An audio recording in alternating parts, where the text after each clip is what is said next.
Good morning. Welcome to the Science of Mind class here at CSLDallas. I'm Dr. Petra Weldis, and we are still continuing through the same chapter. This is a really long chapter. It's chock full of stuff.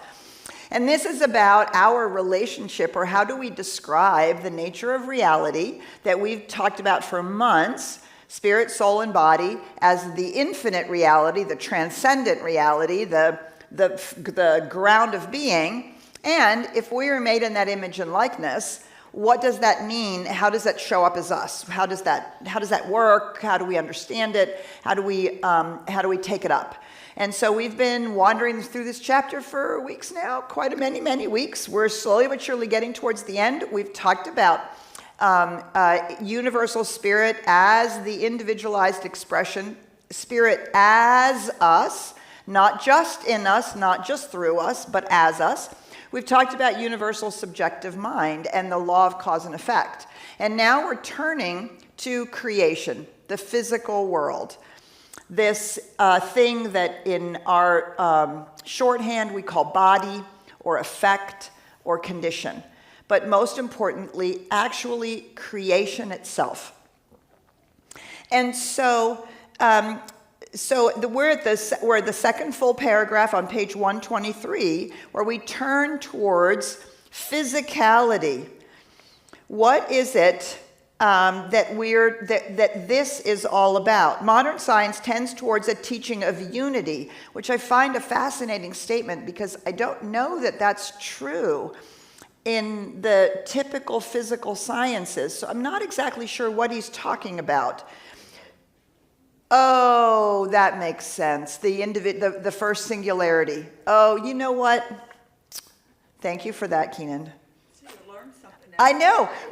Or you put the pieces together, because that's why we do this, so that we can try to understand what is he actually pointing to, as opposed to I'm not sure, so either we ignore it or we truthfully come up with a faulty understanding. That is really great. Tends towards the teaching of unity, right? Everything tends to resolve the material universe into a physical universe and the physical universe into energy. Well, that's Einstein, right? That's Einstein's theories. And so this intuitive, inductive science, right, that everything is one. And of course, that's even more underscored now with quantum physics, that there's a quantum field to a certain extent from which everything arises, right? Which is surprisingly similar to the Eastern traditions of the ground of being, from which everything is made, or out of which everything comes, right? The creative womb, that is the potential or possibility of all things, from which everything is made. And so we're still puzzled here, but we are still puzzled trying to reconcile the world of multiplicity, the objective world of many things, to their belief in the final necessity of unity. So how did the Big Bang, this singularity, explode into multiplicity? And what does that mean in terms of our relationship with all the aspects of creation? So it's interesting to think about that the word atom was actually coined by a pre-Socratic philosopher. Pardon me?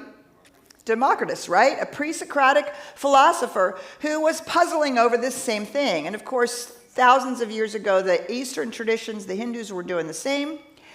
And he posited a building block where there were other pre-Socratics that really were in the Platonic line, that were like, no, it's somehow all a wholeness, a oneness, but not being able to give good language to it. And I don't know about you, but I don't know how you learned about what an atom looks like. But remember, if you learned it like me, it's like a little solar system, right?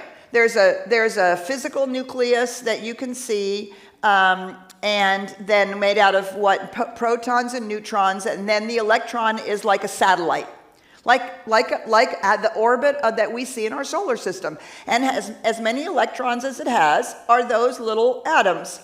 And like little tinker toys put together, here's what it looks like. Of course, quantum physics has taught us something very different, right? The electron is actually only a probability. It has a possibility of showing up in all these different places, and the probability of where it shows up can only be discovered when you decide to measure where it is, but then it stops moving. And if you try to measure its velocity, you can't actually figure out where it is. So they actually realized that an atom is actually a field of possibility where that electron is going to be. And so now it's more represented as a sphere where this electron can be, as opposed to a dot that's moving around, right? And so we're still kind of puzzled by, well, if that's the case, like, how do you get molecules and cells and individual things, right? And what happens ultimately when a subatomic particle that winks into existence, they're now showing, not just mathematically, but through study, their experiments, that these things actually wink in and out of existence. Like, okay, that's just mind-blowing, right? It's like, okay, where do they go? And they're out of existence. What brings them into existence? How do they know what to become? Ooh, there's an interesting question, right? Just like, how do our cells know? How do our cells know to become bone and heart and hair and all of the disparate parts just of our own body, right? So this idea of is everything one, or is everything actually all these sort of random disparate pieces that are somehow combining, is an ancient question, and it is the thing that more than anything else gives us our sense of separation. Our sense of separation comes out of our biology and our physicality more than anything else.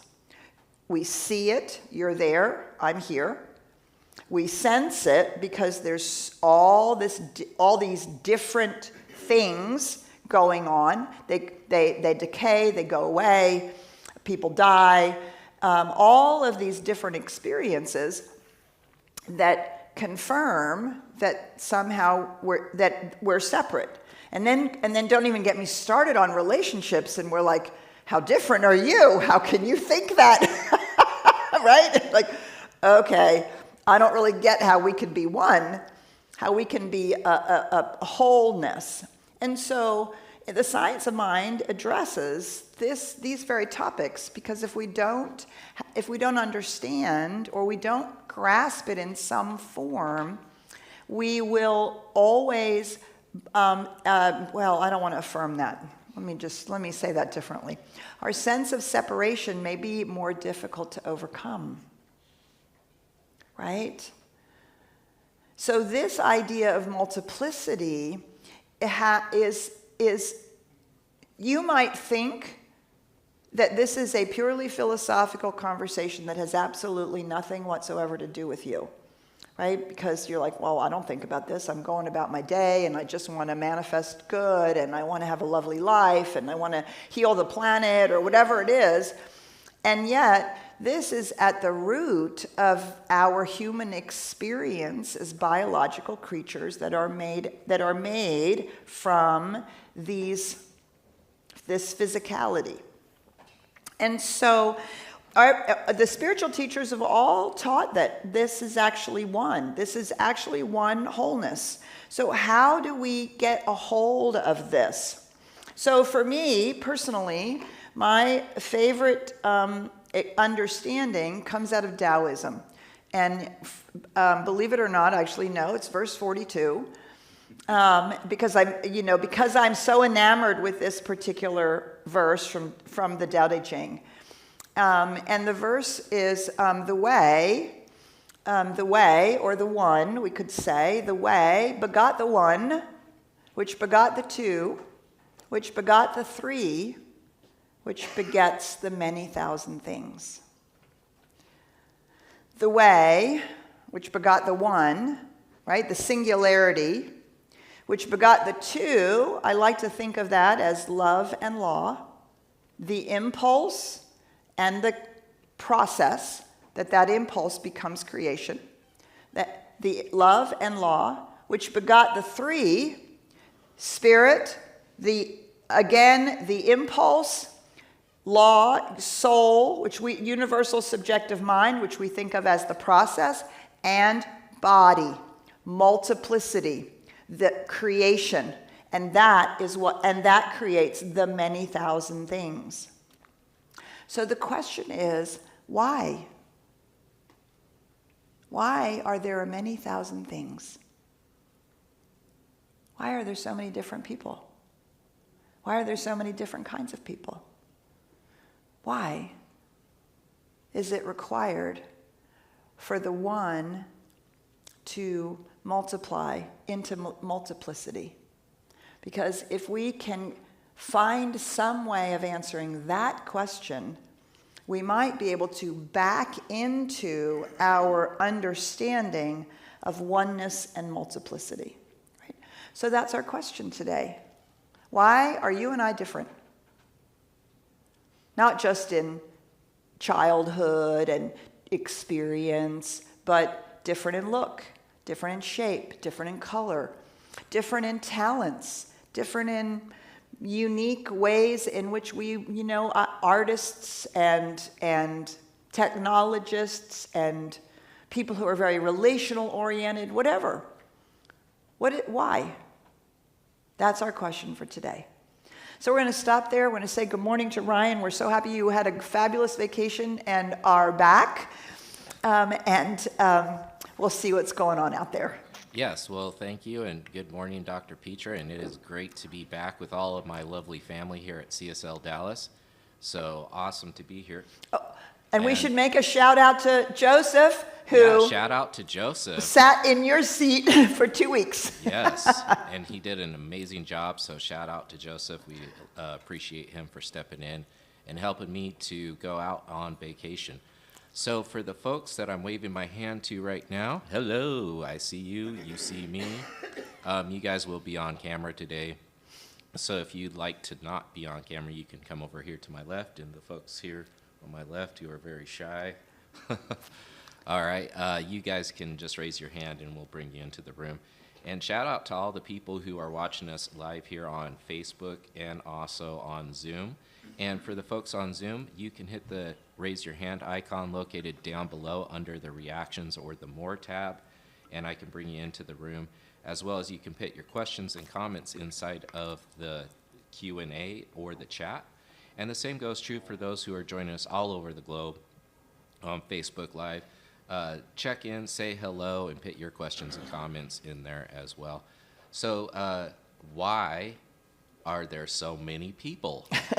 Or why is there so much diversity? Yep, yeah. Right, so many things. We've got Keenan here in the room, and then we'll go online and poll there to see if we've got any questions. Beautiful. Yay. Hey, good morning, everybody. This is Keenan. Thanks for the softball question. I mean, why would the infinite and unlimited nature of divinity, why would it not manifest itself in the physical world in an unlimited and infinite states of difference and manifestations in our existence? Why would it not? I mean, it's infinite. So thanks for the softball. Yeah, there you go. Good. All right. So other comments, thoughts about it? Just check in here online. Anybody on? Oh, we got a couple more in the room. Raise your hand, as well as yes. Put your thoughts inside of the chat, and I can bring that into the room as well. Looks like we have Ross. Two. We have two. Okay. So we're starting in the back there. Oh, we're sorry about that. Okay, go ahead. All right. Good morning, everyone. My name is Chantel. I'm really curious about the question that you asked, and I don't know if you know the answer, but how does an atom or how does something know to multiply itself? You know, they're still trying to figure that out, right? So I don't know that there is a answer other than an intuitive one, right? Because we all have the opportunity and the ability to intuitively grasp things that maybe aren't yet measured in the scientific way. So there are two things that come to my mind immediately in terms of answering that question. So the first thing is the definition of a photon. The definition of a photon, right? Which a photon is light, right? So while we think of light, like if you think of light in this room, we have light in this room, but you don't actually see it. You only see what comes out of the light bulb, the brightness that comes out of the light bulb, but we don't see light as a thing like we would see if we were to heat up water and see steam, right? We would see the steam, but you don't see light. And yet they have been able to discover that it's made out of photons. Well, photons really aren't anything. Because because you can't grasp them, right? So out of much scientific, whatever it is that they did, the description or the definition of a photon is it is a packet of information.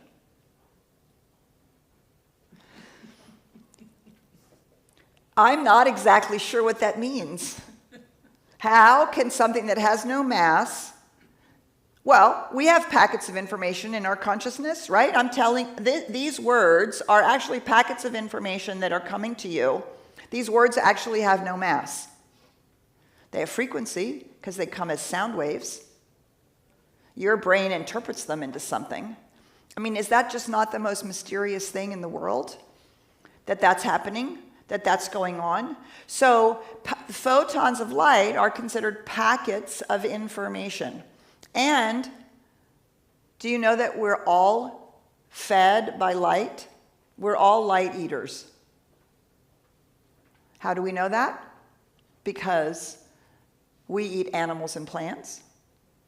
Animals eat plants and animals. Animals eat ultimately plants. What do plants eat?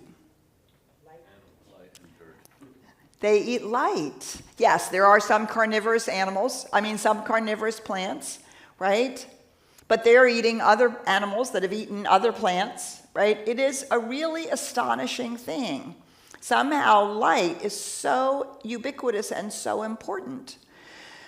So that's one possible way of thinking about it, that these packets of information from a physical standpoint. Now, from a metaphysical standpoint, one of the things that is an ancient teaching that we're in the lineage of, which is the teaching of as above, so below. And so this teaching is the teaching that there are patterns for anything and everything. So when we think of, in the science of mind and in metaphysics, we don't think of that God has a plan for you. Right? Because, as Keenan so beautifully said, there's an infinite number of ways in which life can manifest itself, and with us comes choice. With self-awareness comes choice. So it can't be pre-planned because we can choose anything. And so this idea that there's a pattern. So there's a pattern for a human being. There's a pattern for a heart. There's a pattern for a tree. There's a pattern for a certain type of tree. And that pattern then becomes physical, an objective thing. And then it is both the internal pattern, the push, and the environment that shapes it. We see that in trees all the time.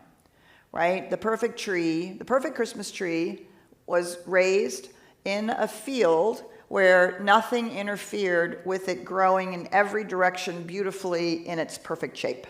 Right? But you put that same Christmas tree, that same tree in a forest, all of a sudden there are clumps of trees and all of them are growing outward.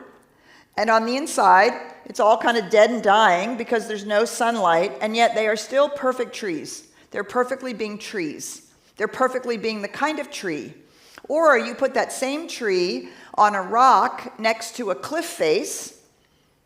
It's got its roots exposed, going around the rock into the soil, and it's only growing half of itself. Because this half, it just keeps running into the cliff, and it just can't grow that direction. And yet, it's perfectly a tree. It's perfectly the kind of tree that it came out of the seed, right? And so there's something about the idea of packets of information and this idea of pattern that comes out of the Platonic line, right? And lots of people, what comes into being as the pattern. Okay.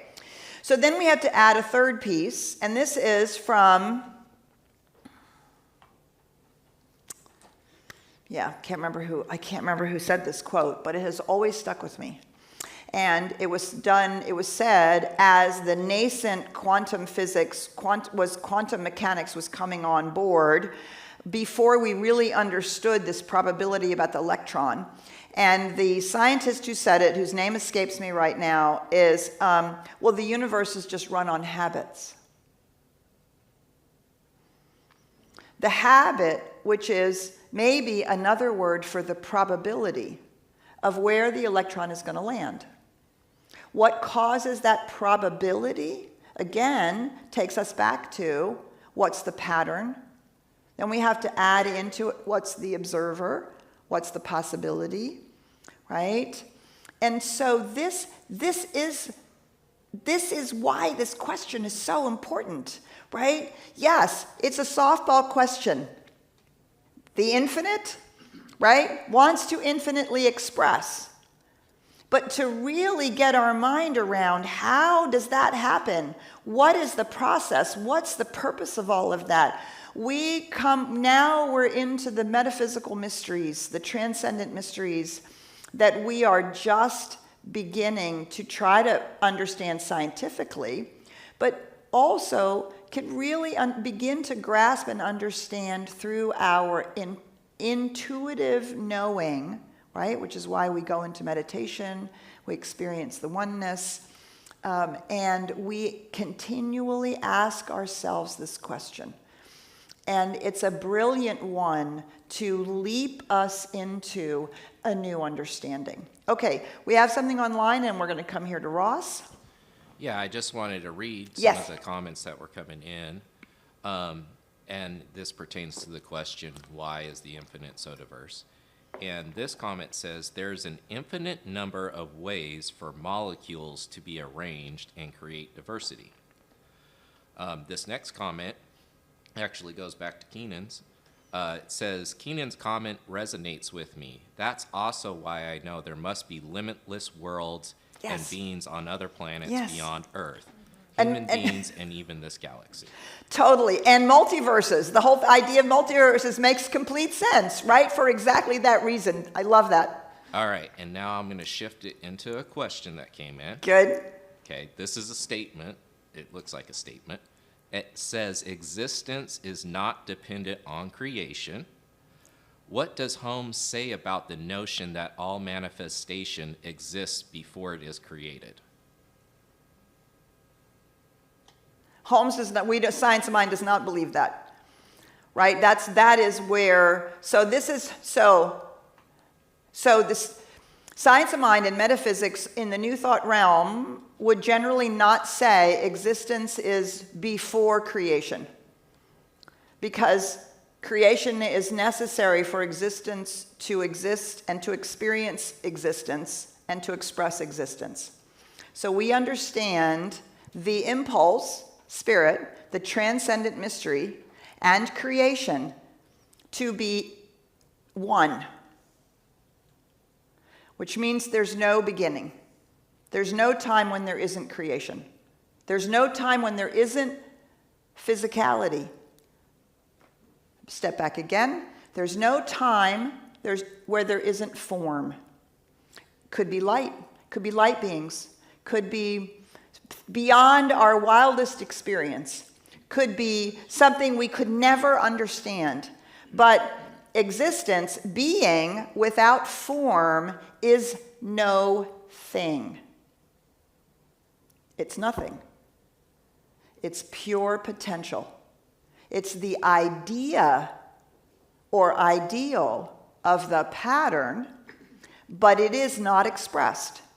And to imagine that an infinite reality would be unexpressed seems impossible. What would be it's its own nature to be expressed. And so because we are linear thinkers, we think of, well, there was nothing, there was spirit, and then it has an impulse, and then creation is formed. But actually, what's happening is creation is forever being formed. Right now, you are creating. You are forming your creations. You're out picturing. In the beginning is always going on. It's always the beginning of any new creative process. But if it is actually eternal, immortal, and changeless, the fact that there is being and becoming never started. And it never stopped. It will never stop. Right? And we are not designed to logic our way to that. We're only designed to intuit it and to experience it in a state where we get beyond the limitations of our brain and our bodies. And so, say the second part of that, because existence requires both the intangible and the tangible, and it is always at the same time. Say the second part. Well, would you like me to bring on the person? Sure. They have their hand raised. Marjorie. Sure. Go ahead and unmute yourself. Can you help Dr. Petra clarify your question? Hi, yes, thank you. So I probably didn't make my question very clear. I guess I'm going on what Holmes is saying on page 123 that we're on, where he talks about all creation is an effect. It is real enough, as real as it is supposed to be. He says, as you look about you, the mountain is a mountain, the molehill is a molehill, but they are all effects. So I guess what I'm saying here, what I'm questioning or Uh-oh, did we lose you? Uh-oh, I didn't get the whole answer. I didn't get the whole, what I'm questioning. Okay, but I think I know where you're going, Marjorie, with this. And so the only reason, or the reason that creation is a fact, is the statement that it's an effect, is that it's never a cause. So, but the outcome of cause must be effect. And we think of that intangible, what we call universal spirit, as the causeless cause. Otherwise, you have infinite regress. Well, there's God. Okay, well, where did God come? The Big Bang is because of God. Okay, great. Well, where did God come from? Well, there was something more than that. Okay, so there was a bigger God, some other, right? And in philosophy and in religion, if you are a theologian, this is the problem of infinite regress. So, which is why there's no in the beginning. There's only eternal now. And in the eternal now, there is cause and effect, always joined. So there is never a cause that has no effect. So simply the mere cause of existence requires an effect. These two things are inextricably linked, cause and effect. And so the reason that he says it's an effect is to separate it from the law, universal subjective mind, which is the process that cause becomes effect, and the impulse, the infinite push, the infinite expression, desire to fulfill itself. So So what we get is is a teleology, a trajectory. It is not the universe that is impersonal. It's the law that's impersonal. It's not the infinite one that is impersonal.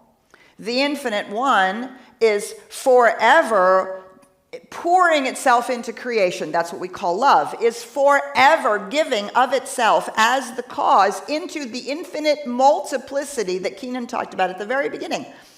And why? I love the phrase that Ernest Holmes, he quotes Sri Aurobindo from his book, The Life Divine. Why?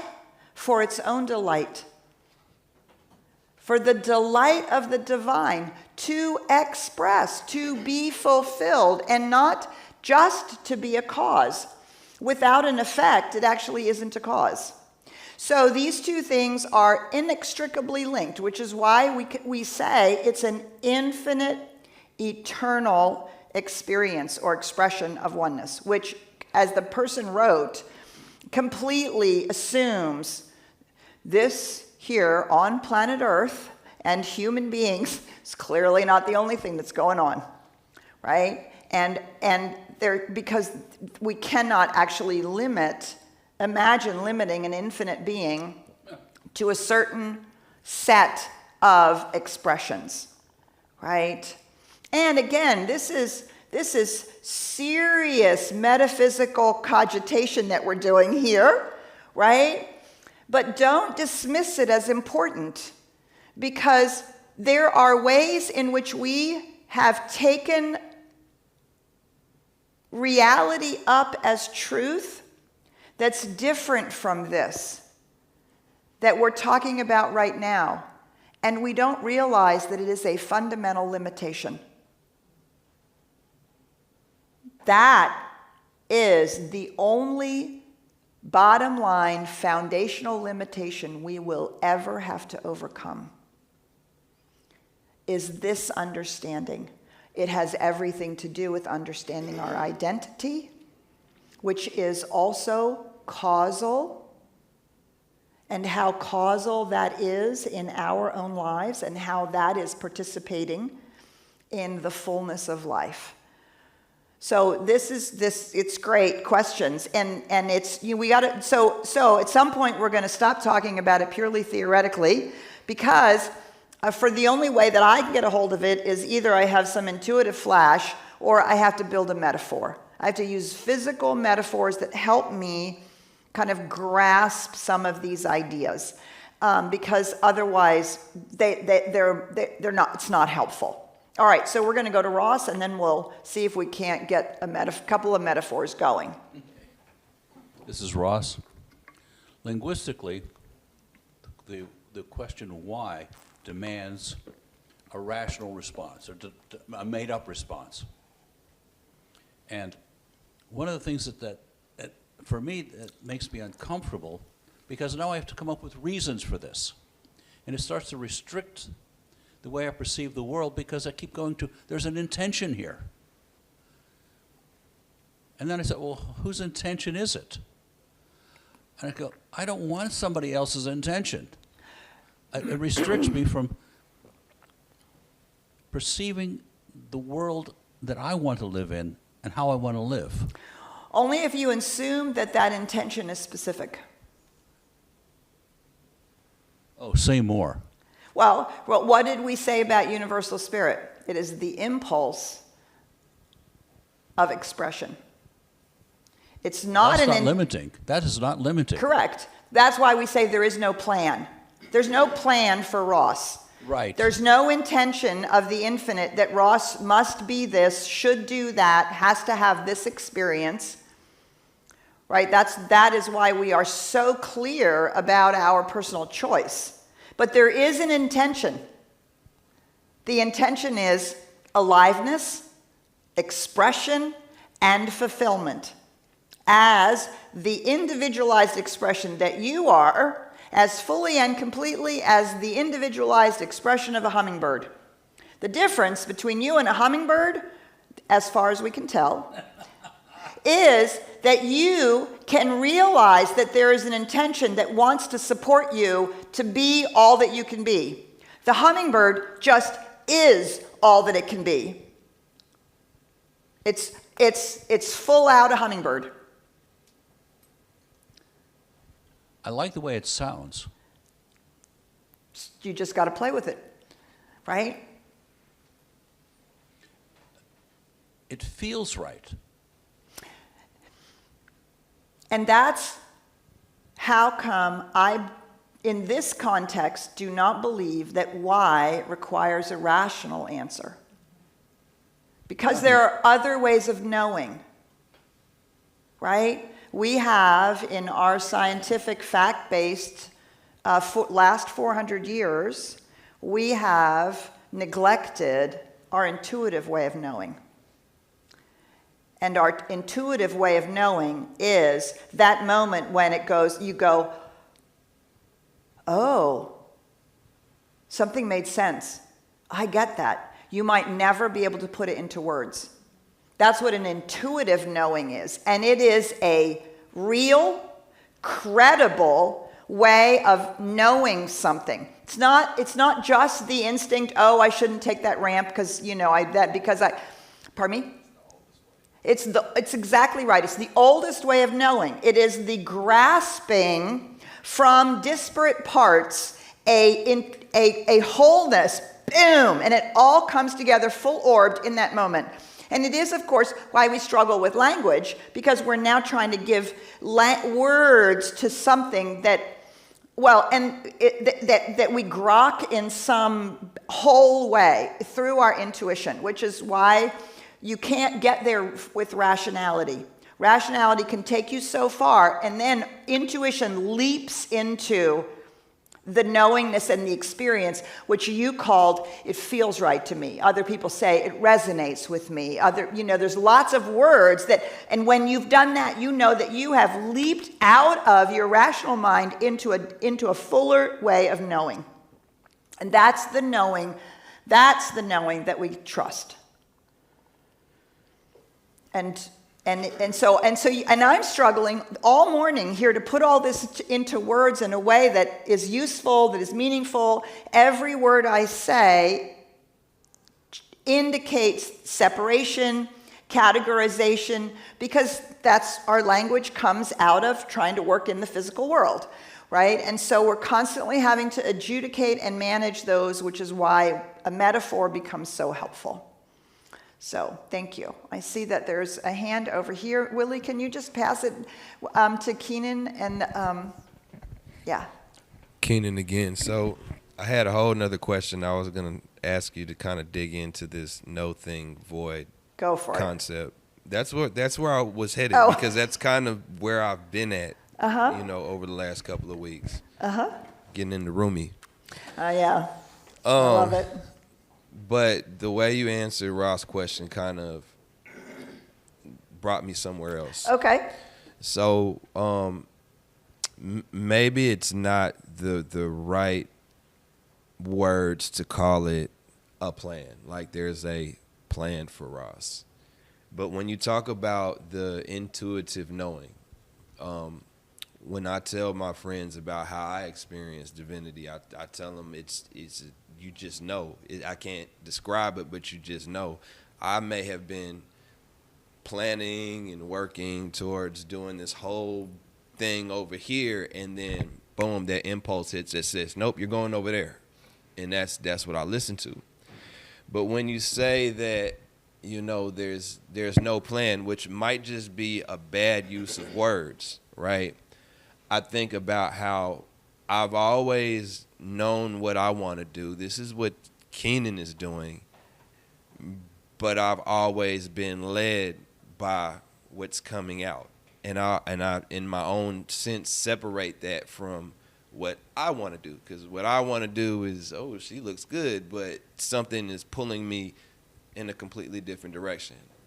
And as long as I've been aware of that connection, as long as I've been aware, you can call it a voice, but it, like you said, it doesn't have words. But we, you can call it a voice. I call it a calling, or something that's pulling you.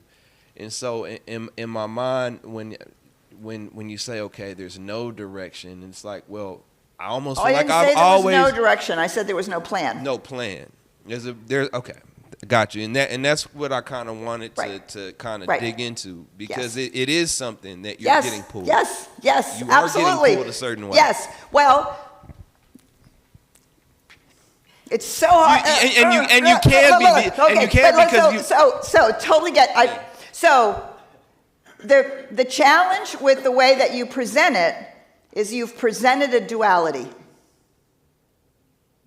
Because I'm aware of it. Because you are saying there's something pulling you. Science of mind would say that's something that is pulling you. Me. Is spirit as you, seeking to express itself as you, which is the impulse of your fulfillment, right? Which is unique to you. It's made up of the way in which your whole system came together with your DNA and all of that, and your tendencies and talents, plus the impact of your environment over the years and all the things, all of that, right? But there's nothing in that impulse that says, wait, Keenan, don't do that. Don't, no. Or you can't do that. Or no. You may feel called to that, but my plan for you is this. My plan for you is to suffer because you have to learn lessons.